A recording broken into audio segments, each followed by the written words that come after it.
just come back from Thailand, where we visited the slums in Bangkok, and we spoke to the people that live and work there. And this is where we met a happy little girl called Nui. Now it's sad to know that Nui, in 6 years' time, when she goes to primary school, she will be falling far behind her peers. The reason is that their parents currently do not have the sufficient funds or capabilities to give her the right education tools. Except for Nui, there are millions of children worldwide in slums that face the same problem that will lead them to a lifelong disadvantage if it goes unchanged. Nui showed us what the actual challenge was.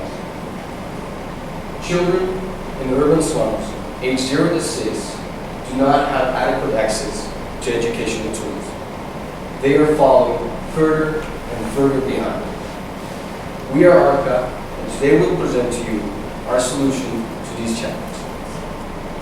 Thank you for being here today to hear our solution. Our solution is an educational mobile application. We already have worked on 2 different distribution channels and on an interactive phone case. We have strong partnership already established.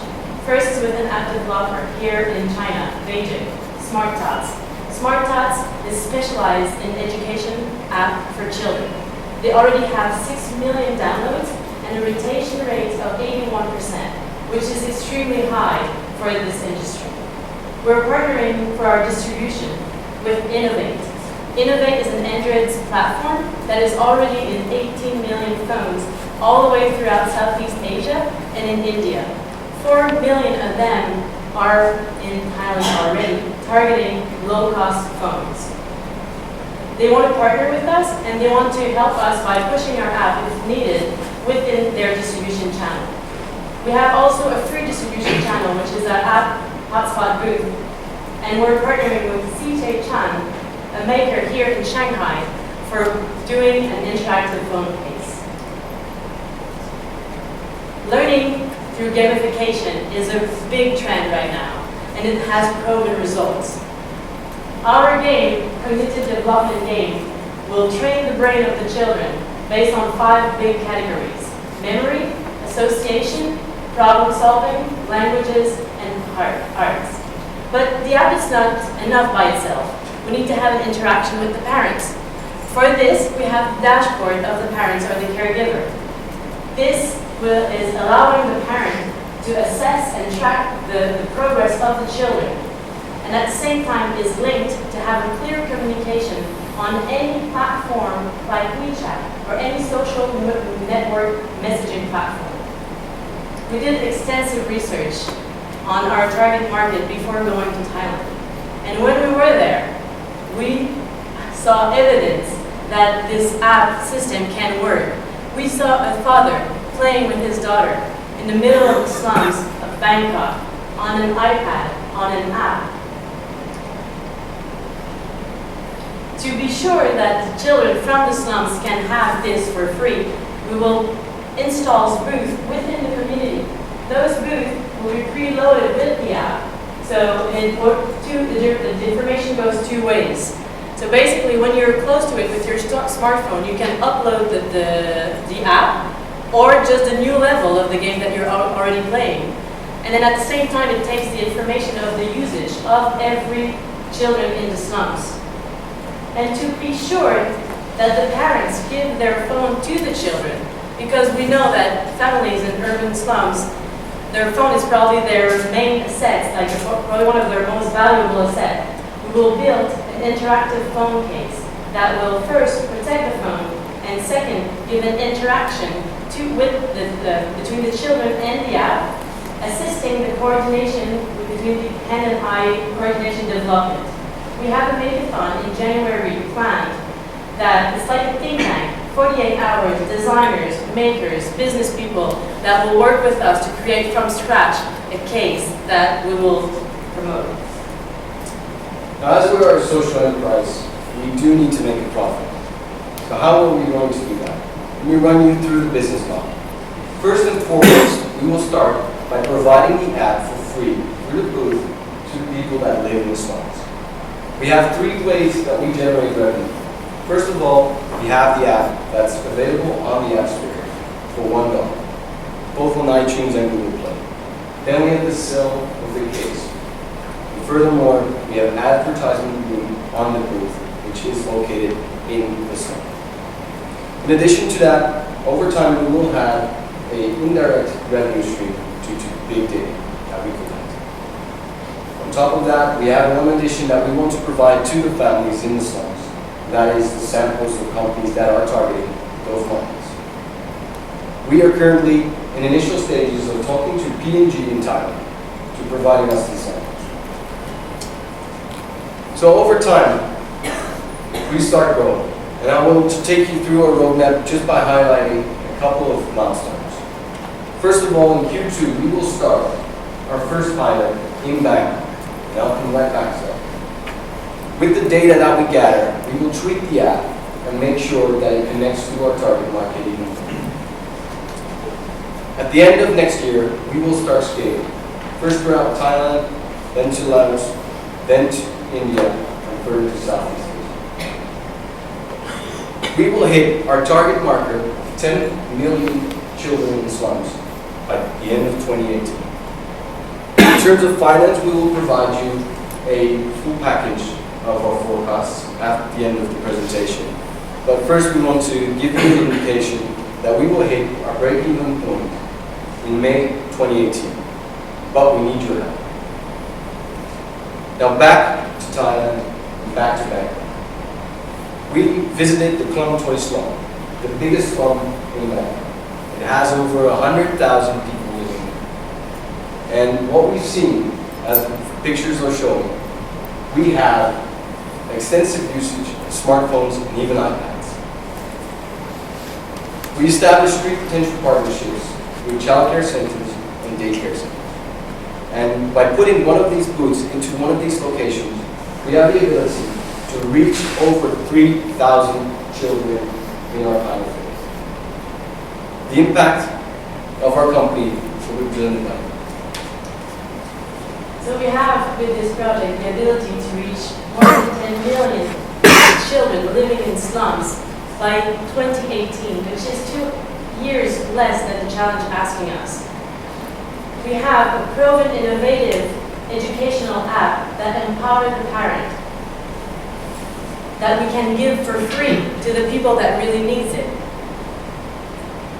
We can track their progress through the booth, and we can distribute our app with our partner today to 18 million, but they're growing exponentially. So what will be in one year will be obviously more. This business model is highly scalable. We can have booth in every slums in the world and provide educational application to every children in the world. We are Arkha. Our team is here today. Paul is our marketing specialist. Jillian have extensive education experience and has volunteered with children. Nick has lived in slums in India and in Thailand. Pierre is our finance guy and have entrepreneurship experience and have studied in digital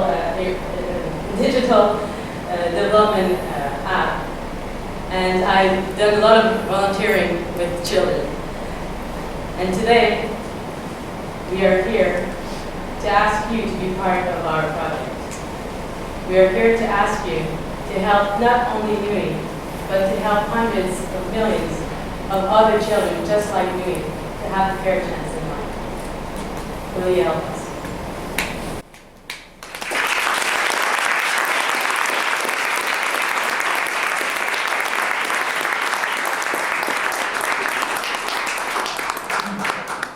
Judges, you have 2.5 minutes. 2.5 minutes.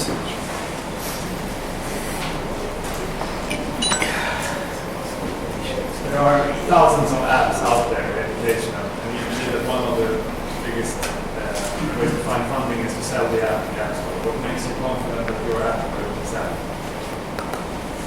We've already found the type of app. It's already gotten an incredibly high rate, 81% you saw.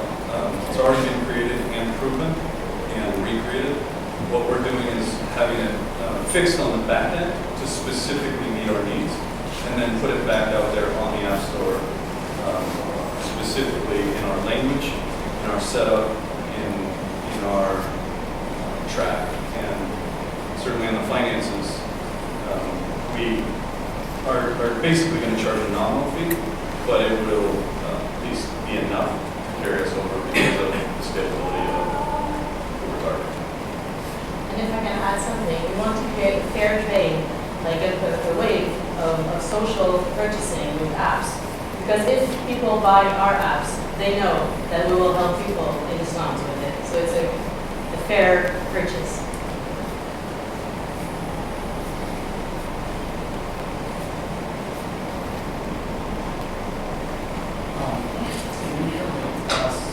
More about who's monitoring the usage of the app?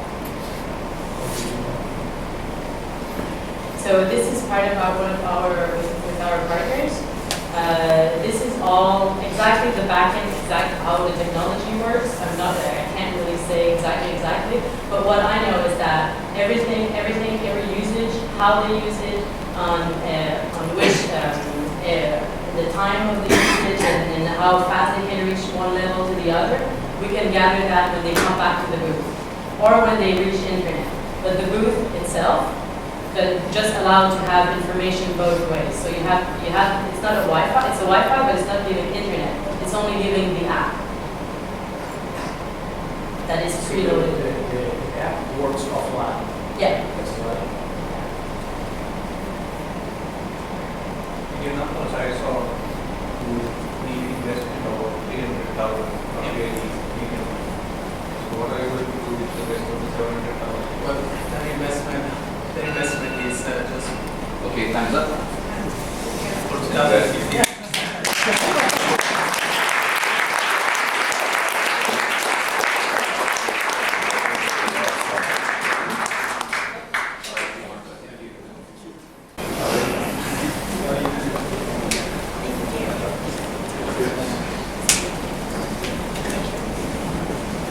Dennis, you got 3 minutes to score.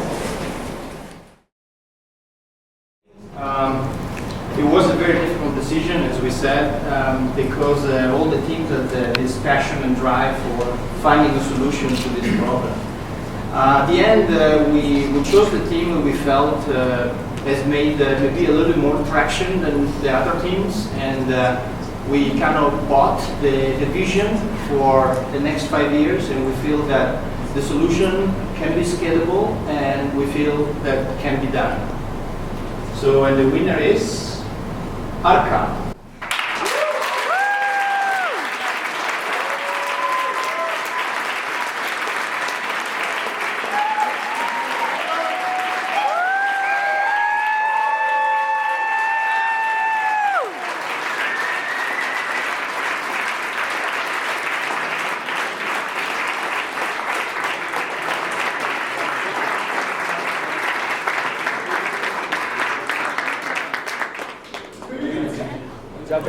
We already have our team, and we were all really passionate about doing that.